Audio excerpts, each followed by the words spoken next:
hindi. Good evening po everyone. As you may know, Char. I'm Mama Anit po Sofia and this is Tito Ed.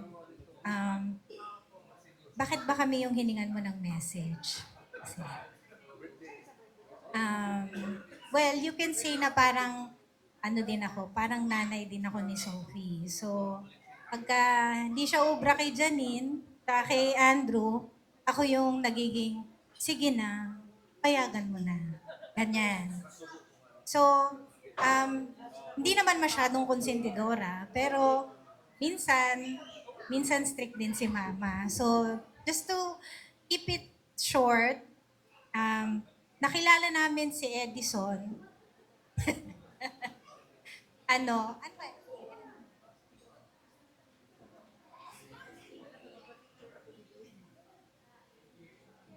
Oh, they're 8 years already. So, kasi di ba nakwento ni Sophie kanina, si Mami Janine is the cool mom, si Daddy Andrew is the very strict dad.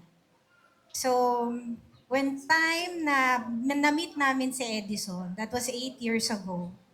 So, seven years ago, kinausap ako ni Iya. Sabi niya, Mama Nit, may papakilala ko. Sabi niya. So, ako naman, sabi namin, o sige, punta kami.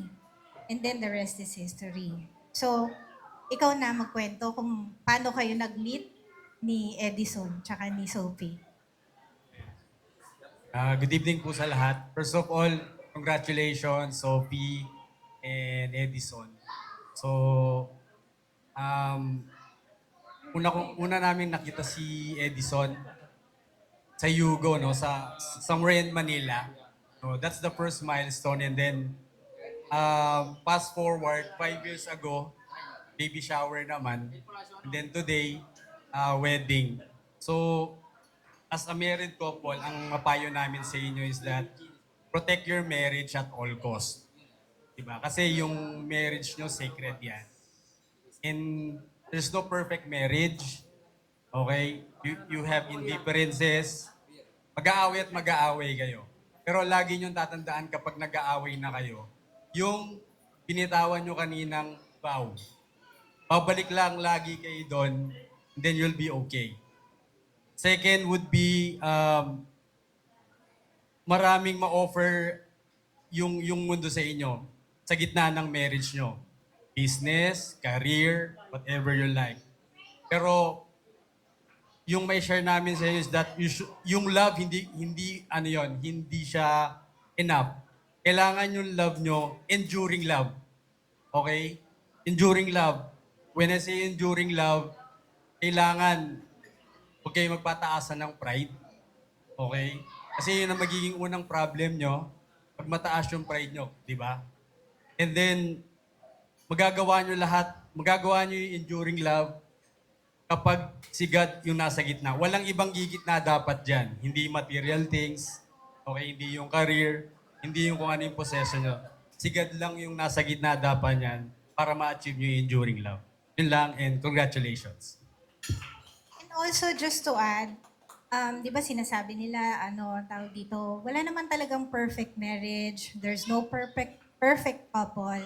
You just have to create your own formula. Okay? There's no perfect formula for a good marriage, for everything.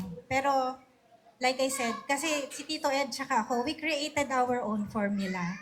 So, pinapasa namin sa inyo to create your own formula. Gumawa kayo ng mundo nyo nang kayo lang ang nakakaalam na tawag dito, i-cherish nyo i-cherish nyo yung pagsasama nyo, huwag kayong matutulog na nag-aaway kayo, kahit naiinis na kayo, you say sorry. Sabi nga nung father kanina, di ba, sabi ni father, I am sorry is also I love you. So, keep that in mind. And again, walang perfect, pero you have to make it work.